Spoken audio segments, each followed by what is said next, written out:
Hello students, welcome to my channel Chemistry Zone. I hope you all are well at your home. Okay students, I already told you about solution chapter, that is ideal, non-ideal, azeotropes, concentration terms, everything except colligative property. So today I will start with colligative property in this lecture. Okay, colligative property होती क्या है? मैंने आपको पहले ही बताया था कि जो सॉल्यूशन है वो सॉल्यूशन दो चीजों से मिलकर बनता है, एक है आपका सॉल्यूट, एक है आपका सॉल्वेंट. ठीक है, जब आपका सॉल्यूशन सॉल्यूट और सॉल्वेंट से मिलके बनता है तो ये कोलिगेटिव प्रॉपर्टी आई कहां से? जो आपकी कोलिगेटिव प्रॉपर्टी है किसी भी होमोजीनियस सॉल्यूशन की, वो प्रॉपर्टी है जो सिर्फ और सिर्फ क्वांटिटी ऑफ सॉल्यूट पे डिपेंड करती है, ना कि नेचर ऑफ सॉल्यूट से. मैं यहाँ पे क्वांटिटी की बात कर रही हूँ कि सॉल्यूट पे तो डिपेंड कर रही है, बट सॉल्यूट के नेचर पे डिपेंड नहीं कर रही. वो नेचर चाहे उसका आपका सॉलिड हो, चाहे लिक्विड हो, चाहे गैस हो, वो सिर्फ और सिर्फ सॉल्यूट की किस पे डिपेंड करती है? क्वांटिटी पे. तो colligative properties are those property which depends only on quantity of solute.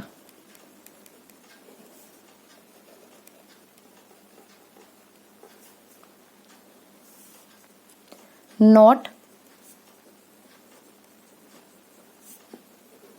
Nature of solute. ठीक है, अब जो आपकी कोलिगेटिव प्रॉपर्टी होती है वो आपकी फोर्थ कोलिगेटिव प्रॉपर्टी है जो आपके सिलेबस में है. फर्स्ट जो कोलिगेटिव प्रॉपर्टी है वो है आरएलवीपी. ये ऑलरेडी हम डिस्कस कर चुके हैं. आरएलवीपी क्या था हमारे पास?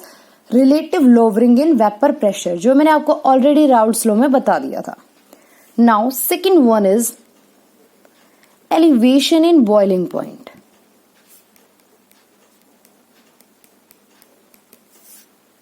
Third one is depression in freezing point.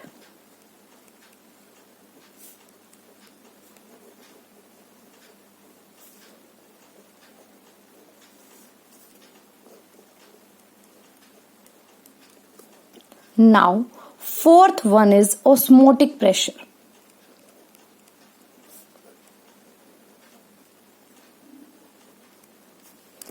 One by one हम सभी तीनों प्रॉपर्टी को डिस्कस करेंगे क्योंकि आरएलवीपी ऑलरेडी डिस्कस हो चुकी है. अब हमारे पास सिर्फ तीन प्रॉपर्टीज बची हैं, elevation in boiling point, depression in freezing point and last one is osmotic pressure. चलो, एलिवेशन इन बॉइलिंग पॉइंट जब हम स्टार्ट कर रहे हैं तो हमें पता होना चाहिए कि बॉइलिंग पॉइंट होता क्या. फर्स्ट से स्टार्ट कर रहे हैं एलिवेशन इन बॉइलिंग पॉइंट से. जब हम एलिवेशन इन बॉइलिंग पॉइंट की बात करेंगे तो बॉइलिंग पॉइंट के बारे में पता होना चाहिए कि बॉइलिंग पॉइंट किसी भी लिक्विड का क्या होता है? वो टेम्परेचर जिस पे आपका vapour pressure of liquid is equal to atmospheric pressure हो जाए, that temperature is called boiling point of liquid.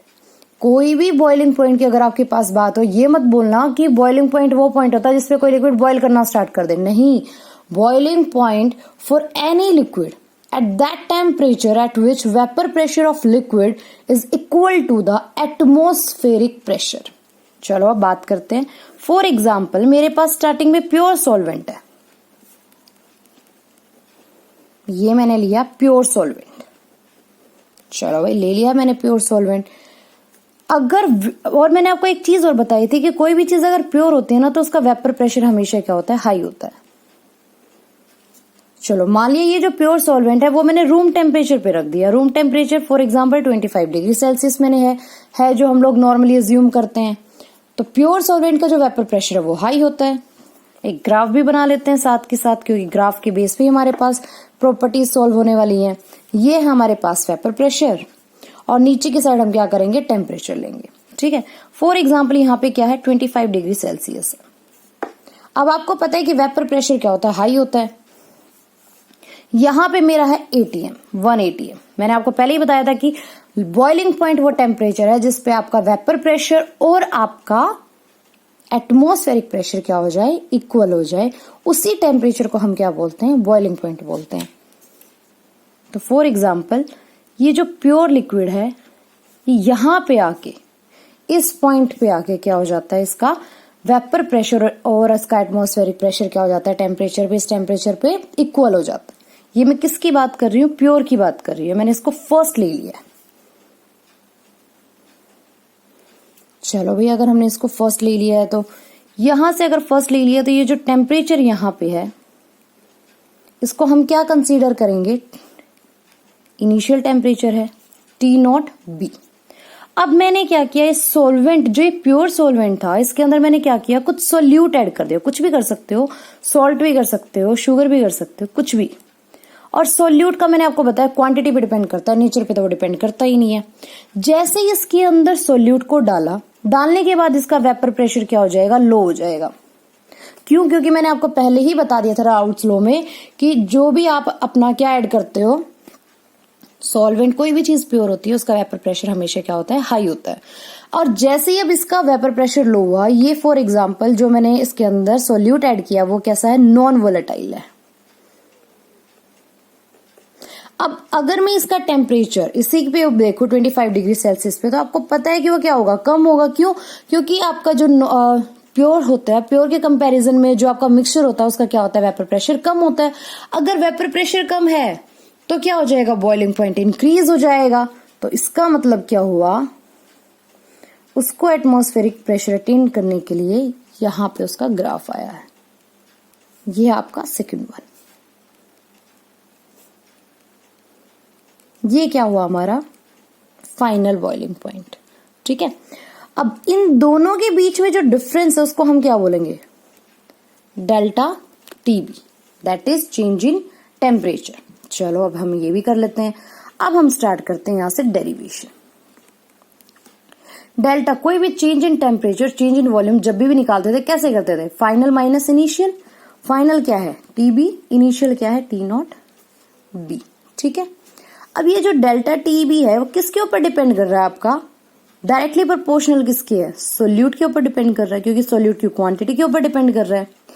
अब जो हम कंसंट्रेशन टर्म लेते हैं वो हम लोग ऐसी कंसंट्रेशन टर्म लेंगे जो आपकी टेम्परेचर इंडिपेंडेंट हो। क्यों टेम्परेचर इंडिपेंडेंट हो, बिकॉज अगर वो टेम्परेचर डिपेंडेंट हुई तो आपका बार बार जो आपका टेम्परेचर वेपर प्रेशर है वो वेरी करता रहेगा।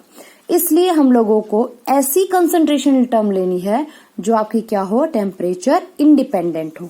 तो हम यहाँ पे क्या यूज करते हैं, मोलैलिटी यूज करते हैं। चलो भाई, मोलैलिटी की होगी। प्रोपोर्शनैलिटी साइन को हटाने के लिए हमें एक कांस्टेंट की रिक्वायरमेंट है, वो कांस्टेंट है आपका KB. KB is called molar elevation constant of solvent. ठीक है, अब क्या करेंगे, हमें पता है मोलैलिटी का फॉर्मूला क्या होता है, क्या होगा, delta TB equal to KB. Molality का फॉर्मूला बता सकते हो क्या था, weight of solute upon mass of solute into में weight of solvent, that is in KG. अगर बाय चांस वो केजी में है, अगर हमें ग्राम में अगर हो तो हम क्या करते हैं,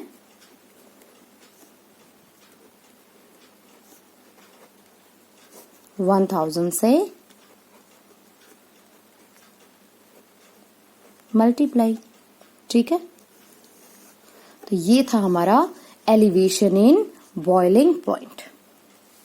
आप देख सकते हो एक बार, कंप्लीट डेरिवेशन बहुत इजी है। अगर हम स्टेप बाय स्टेप करेंगे तो इसके बेस पे हमारे पास न्यूमेरिकल भी आते हैं, न्यूमेरिकल के साथ साथ हमारे पास डेरिवेशन भी आ सकती है। बट हमें पता होना चाहिए कॉलिगेटिव प्रॉपर्टी क्या होती है। फर्स्ट कॉलिगेटिव प्रॉपर्टी थी जो हमारे पास RLVP, वो ऑलरेडी मैं आपको डिस्कस कर चुकी थी। ये हमारी second one, elevation in boiling point. Now third one is depression in freezing point.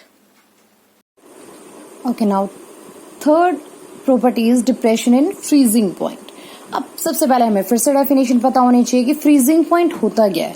Freezing point होता है, freezing point is that temperature of any substance at which vapour pressure of liquid state is equal to vapour pressure of solid state.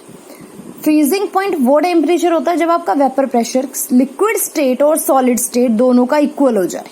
ठीक है, that temperature और that point is called freezing point. चलो इसमें भी हम लोग लेते हैं सेम वे में। हमारे पास है सेम वही क्या, सॉल्वेंट लिक्विड स्टेट में है।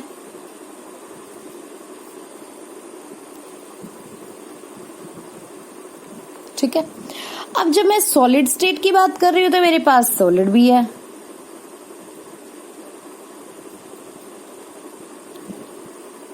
क्योंकि हमें क्या करना है, फ्रीजिंग पॉइंट वही होता है जब आपका टेम्परेचर वेपर प्रेशर, वो टेम्परेचर जिसमें वेपर प्रेशर ऑफ सॉलिड और वेपर प्रेशर ऑफ लिक्विड क्या हो जाए, इक्वल हो जाए, दैट पॉइंट इज कॉल्ड और that temperature is called freezing point. चलो ठीक है भाई, अब हम एक बार ग्राफ के थ्रू भी देखते हैं इस चीज को ही। ये हमारे पास वेपर प्रेशर, नीचे आपको पता है क्या आना चाहिए, टेम्परेचर ही आना चाहिए। अब जब सॉलिड है, सॉलिड में आप लोगों को ऑलरेडी पता है कि वेपर प्रेशर, टेम्परेचर डिक्रीज करेगा तो वेपर प्रेशर भी डिक्रीज करेगा। फॉर एग्जाम्पल एक सॉलिड ने क्या किया, एक वेपर प्रेशर दिया किसी टेम्परेचर के ऊपर, क्योंकि सॉलिड का जो टेम्परेचर अगर सॉलिड का कम है तो वेपर प्रेशर भी ऑटोमेटिकली सी बात है क्या होगा, कम होगा। तो ये किसके लिए मैंने किया है, सॉलिड के लिए। अब इसी सॉलिड के रिस्पेक्ट में अगर मैं इस लिक्विड की बात करूं, इसी सॉलिड के रिस्पेक्ट में किसकी बात कर रही हूं, मैं लिक्विड की बात कर रही हूं। लिक्विड का वेपर प्रेशर क्या होगा, ज्यादा होगा। क्यों, because liquid solvent is pure. अब वो टेम्परेचर, वो पॉइंट जहां पे ये दोनों मीट कर रहे हैं वो है आपका यहां पे। ये टेम्परेचर फॉर एग्जांपल किसका आ गया आपके पास, लिक्विड सॉल्वेंट का आ गया। ठीक है, क्योंकि मैंने आपको बताया था कि आपका वेपर प्रेशर और आपका फ्रीजिंग पॉइंट वो टेम्परेचर है जब आपका वेपर प्रेशर लिक्विड का और वेपर प्रेशर सॉलिड का दोनों क्या करते हैं, मीट करते हैं। ठीक है, तो ये वाला हो गया पॉइंट हमारा किसके लिए, लिक्विड के लिए। इसको हम क्या बोलेंगे, T0F। ठीक है, चलो अब क्या किया, सेम वे हमें वही करना है कि अगर मैं इस लिक्विड सॉल्वेंट के अंदर सोल्यूट ऐड कर दूं तो वेपर प्रेशर क्या हो जाएगा, डिक्रीज हो जाएगा। वेपर प्रेशर अगर डिक्रीज होता तो फॉर एग्जांपल वो यहां आया, ये कौन सा पॉइंट हुआ हमारे पास, सेकंड। किसके लिए, जब आपने क्या किया, सोल्यूट को ऐड कर दिया। किस में किया, सॉल्वेंट में। तो सोल्यूट के ऐड होते ही क्या हो जाएगा, वेपर प्रेशर डिक्रीज हो जाएगा। ये है आपका फाइनल पॉइंट। ठीक है, ये किसके लिए था, प्योर के लिए था। चलो अब हम सेम वे में करते हैं और इनके बीच का डिफरेंस क्या हो जाएगा, डेल्टा टीएफ। डेल्टा टीएफ क्या बोलता है, वैसे तो फाइनल माइनस इनिशियल, बट हमें पता है कि जब भी हम चेंज की बात करते हैं तो हमें पॉजिटिव लेना होता है, तो इसलिए ज्यादा में से जो भी ज्यादा वैल्यू होगी उसमें से क्या, कौन सी वैल्यू कम करनी पड़ती है, माइनस वाली कम वाली माइनस करनी पड़ती है। तो ये क्या हो जाएगा, delta TF equal to T0F minus TF. Delta TF is directly proportional to same किसकी, एम के। प्रोपोर्शनैलिटी साइन को हटाने के लिए हमारे पास एक कांस्टेंट की रिक्वायरमेंट है। ये जो होगा आपके पास molar depression constant of solvent, और वो क्या था आपके पास, molar elevation constant of solvent. Same जैसे हमने बॉइलिंग पॉइंट में किया था, एम की मोलैलिटी की वैल्यू पुट कर दो,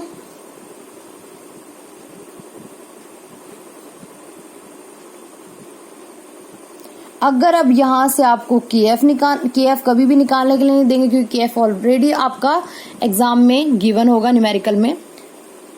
डेल्टा टीएफ आ सकता है, M2 की वैल्यू निकालनी आ सकती है, मोस्ट ऑफ M2 की वैल्यू निकालनी आएगी। तो M2 की आएगी तो आप यहाँ पे M2 को इस साइड ले जाओ,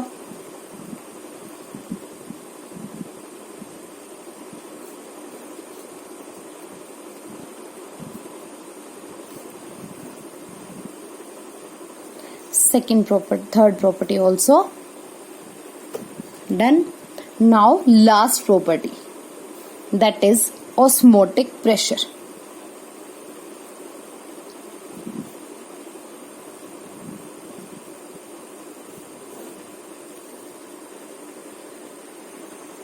चलो अब ऑस्मोटिक प्रेशर की बात करते हैं। ऑस्मोटिक प्रेशर को रिप्रेजेंट किया जाता है पाई से। अब हमें पता है कि कोई भी जो हमारा सॉल्यूशन होता है, सॉल्यूशन में जो हमारी दो चीजें हैं, सोल्यूट एंड सोलवेंट, इसमें से जो सॉल्वेंट होता है वो किस क्वांटिटी में होता है, लार्ज क्वांटिटी में। सॉल्यूट कौन सी क्वांटिटी में होता है, स्मॉल क्वांटिटी में। बट इसके बाद भी जो सॉल्यूट है उसके साइज, पार्टिकल का साइज क्या होता है, बड़ा होता है। जो सॉल्वेंट है उसके पार्टिकल का साइज क्या होता है, छोटा। मैं पार्टिकल के साइज की बात कर रही हूँ, ठीक है। अब बात करते हैं ऑस्मोटिक प्रेशर की। फॉर एग्जाम्पल मैंने यहाँ पे एक चैम्बर लिया, बीच में मैंने क्या किया, एक सेमी परमिएबल मेम्ब्रेन लगा दिया।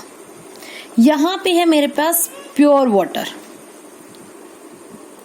अब यहाँ पे हमने लिया है प्योर वाटर और यहाँ पे हम बात करते हैं सी वाटर की, ठीक है। सी वाटर के अंदर क्या होता है, NaCl होता है और साथ में आपके पास पानी भी होता है, ठीक है। अब क्या होगा, जो प्योर वाटर है ये क्या करेगा, इस सेमी परमिएबल मेम्ब्रेन के थ्रू इसमें जाना शुरू कर देगा। अब इसका मतलब क्या होगा कि इसकी जो कंसंट्रेशन क्या है, हाई कंसंट्रेशन है, और इसकी कंसंट्रेशन कैसी है आपके पास, लो कंसंट्रेशन है इसकी। अब बात करते हैं यहाँ पे आपके पास वाटर की हाई कंसंट्रेशन है, यहाँ पे क्या है आपके लो कंसंट्रेशन है वाटर की, ठीक है। When solvent flow from high concentration to low concentration through a semi permeable membrane, that process is called osmosis. यहाँ पे मैं सिर्फ बात ऑस्मोसिस की कर रही हूँ, मैंने ऑस्मोटिक प्रेशर के बारे में अभी नहीं बोला है। When concentration, when flow of solvent from high concentration to low concentration through a semi permeable membrane, that process is called osmosis process, ठीक है। अगर बाय चांस हमारा सारा का सारा पानी, प्योर पानी सी वाटर के अंदर जाके मिक्स हो जाएगा तो हमारा तो इसमें कोई बेनिफिट नहीं हुआ ना। तो हम क्या करते हैं, इस कंसंट्रेशन को, इस हाई कंसंट्रेशन से जो लो कंसंट्रेशन की तरफ हमारा प्योर वाटर जा रहा है, उस फ्लो को रोकने के लिए हम क्या करते हैं, प्रेशर अप्लाई करते हैं। That pressure is called osmotic pressure. Osmotic pressure की डेफिनेशन क्या हो जाएगी, that applied pressure so that osmosis process is stop is called osmotic pressure. अगर मैं ऑस्मोसिस की बात करती हूं तो ऑस्मोसिस मेरा क्या हो जाएगा, फ्लो ऑफ सॉल्वेंट